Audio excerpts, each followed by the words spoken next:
Bonsoir. Les légendes sont souvent trop belles quand elles entourent les moments de mystère qui nimbent les plus grands génies de ce monde, et particulièrement leurs derniers moments, avant que l'histoire ne s'en empare. Eh bien non, Mozart n'a pas inachevé son requiem parce que la mort l'a fauché après les dernières notes du Lacrimosa.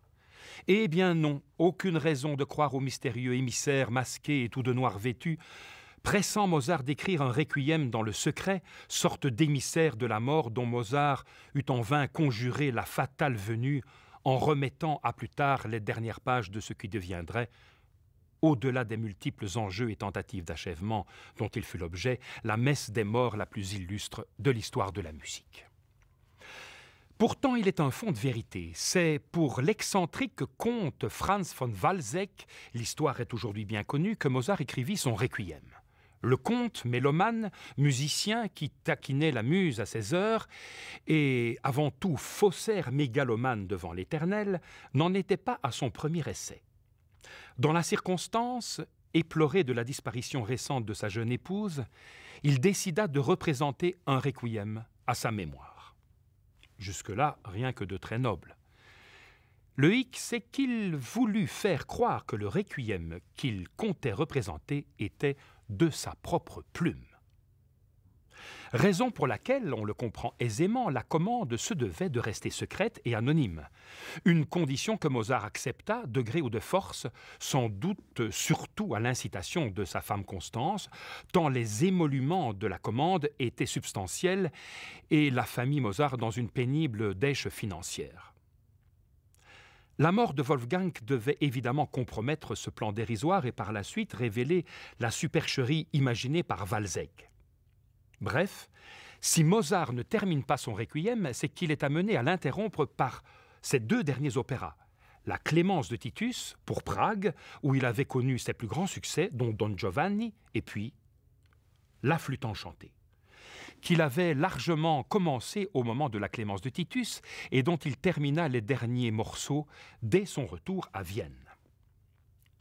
Mozart mourra d'une brève et mystérieuse maladie le 5 décembre 1791, en plein dans les représentations, au demeurant triomphales, de la flûte, alors que l'opéra avait vu le jour le 30 septembre, 2 mois auparavant.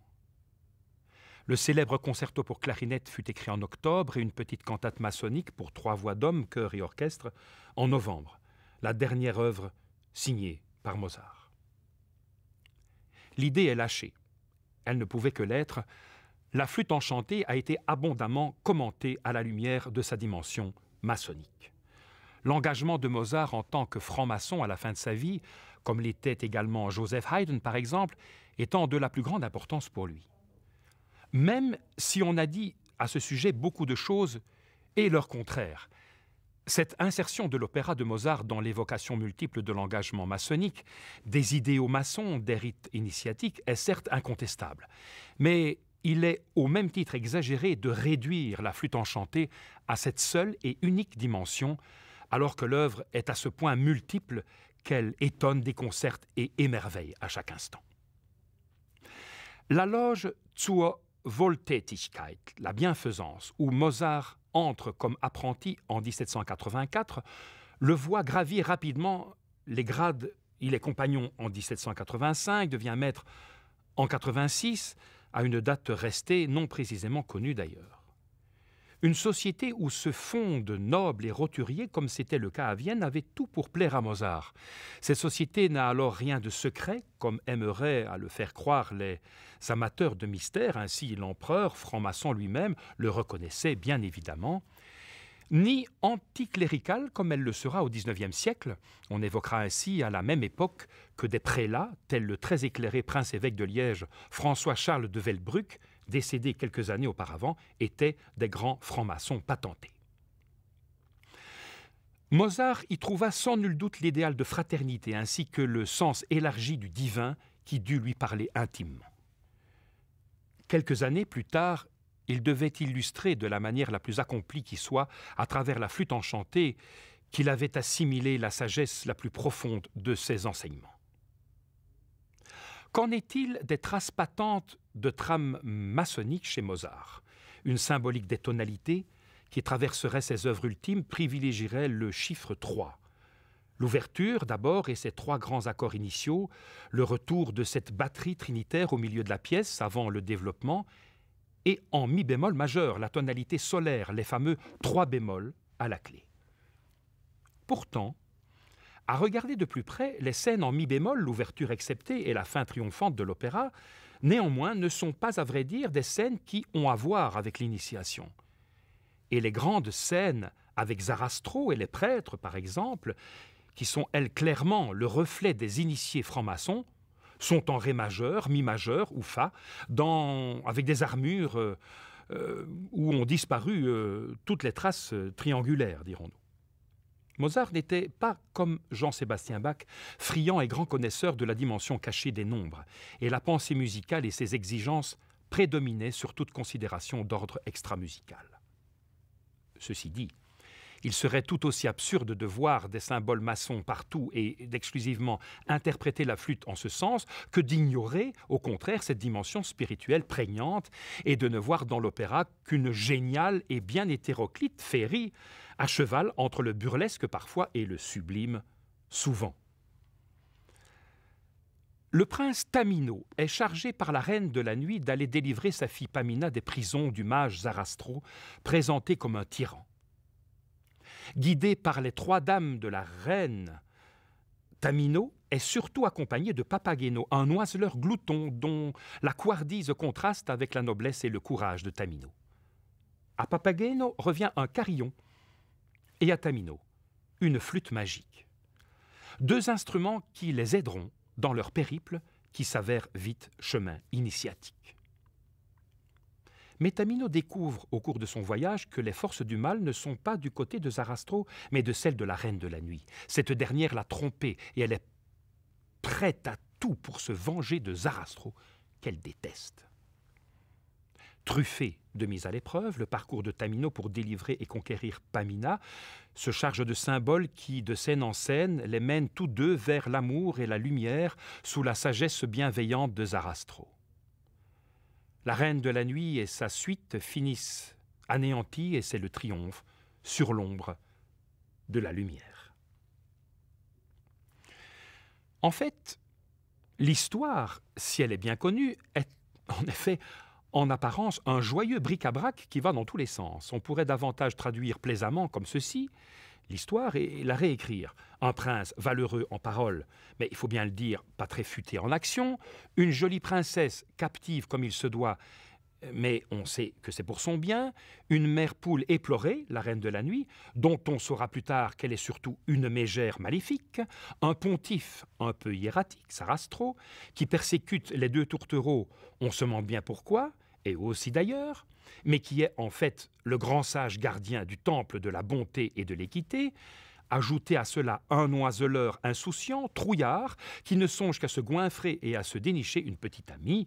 Ajoutons en vrac 3 fées, 3 enfants, des prêtres, une procession, une sorcière qui se transforme en jolie fille, un carillon qui fait danser les gens, tout aussi magique que la flûte qui calme les bêtes féroces, comme le faisait Orphée avec sa lyre, un dragon, des orages, enfin, tout cela est mignon et truculent, mais somme toute assez ingénu.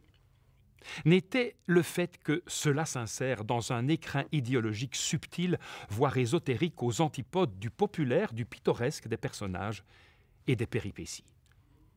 Voici aussi la solennité sacrale de l'Égypte ancienne, le manichéisme zoroastrien, le culte du soleil, l'intronisation et l'accueil des jeunes initiés, et sans doute par-dessus tout l'affirmation vibrante de l'humanité primordiale et égalitaire.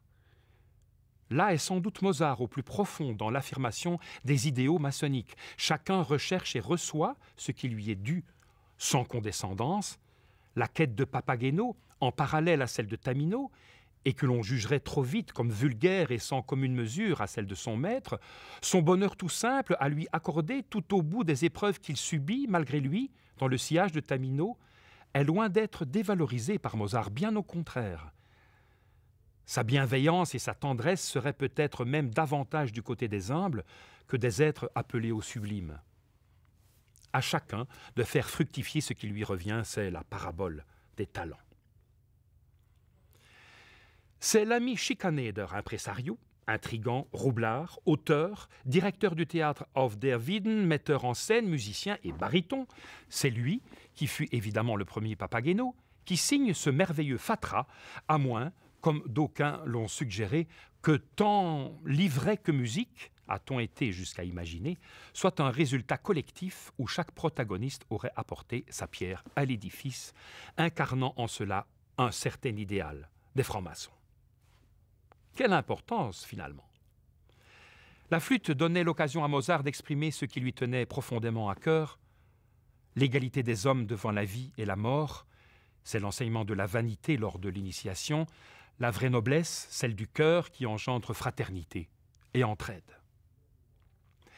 Les mises en œuvre symboliques qui traversent l'œuvre, si importante, bien sûr, en fin de compte, restent des moyens, importants certes, mais des moyens, et ne sont pas en soi un absolu gage de beauté. Ce qui importe, c'est le devenir musical de ce symbolisme alors tellement en vogue sous la plume de Mozart. Il adorait sa flûte, Mozart, même s'il n'en eut pas beaucoup le temps. Il nous a, précieux testament, laissé nombre de témoignages sur sa création, les répétitions, la première, les anecdotes en prise directe, les plus émouvantes ou savoureuses. Le 30 septembre 1791, donc, Mozart dirige la première de la flûte enchantée. Nous sommes 66 jours avant sa mort. Mozart écrit à sa femme, en voyage à Baden, Mozart, qui, s'il dirigeait la première, ne dirigeait pas tous les jours, assiste à toutes les représentations. Il signale à sa femme que la scène avec le Glockenspiel et les pièces les plus populaires sont bissées tous les jours. Mais il écrit surtout « Ce qui me réjouit le plus, c'est le succès qui s'affirme par le silence. » Un autre témoignage vaut son pesant d'intérêt. À 6 heures, je suis allé chercher Salieri et la Cavalieri, et je les ai amenés dans la loge. Tu ne peux croire comment tous les deux ont été aimables, comme non seulement ma musique, mais le livret, tout l'ensemble leur a plu. Ils ont dit tous deux que c'est là un opéra digne d'être représenté dans les plus grandes festivités, devant les plus grands monarques, et qu'ils viendraient sûrement l'entendre très souvent, car ils n'ont encore vu plus beau et plus agréable spectacle. Lui, il a écouté et regardé avec plein d'attention, et depuis l'ouverture jusqu'au dernier chœur, il n'est pas un morceau qu'il ne lui ait arraché un bravo ou un bello. Il n'en finissait pas de me remercier de ce plaisir. Beau témoignage sur le fameux Salieri qu'une légende bizarre accusa d'avoir par jalousie empoisonné Mozart, une histoire relayée d'ailleurs d'abord par Pouchkine, dont Rimsky-Korsakov fit un opéra, Mozart et Salieri, une légende que le film magnifique de Miloš Forman, Amadeus, raviva malgré lui, alors que l'on sait qu'il s'agit là du délire du vieux Salieri qui réinvente l'histoire de sa vie, obnubilé par l'éclatant génie du jeune compositeur. Salieri, qui admirait la flûte à ce point, empoisonneur de Mozart. Quoi qu'il en soit, à la mi-novembre, Mozart, exténué, doit s'aliter. La flûte enchantée atteint les 30 représentations, le succès est grandissant. Il lui est désormais impossible de se rendre au théâtre, et c'est Constance qui raconte.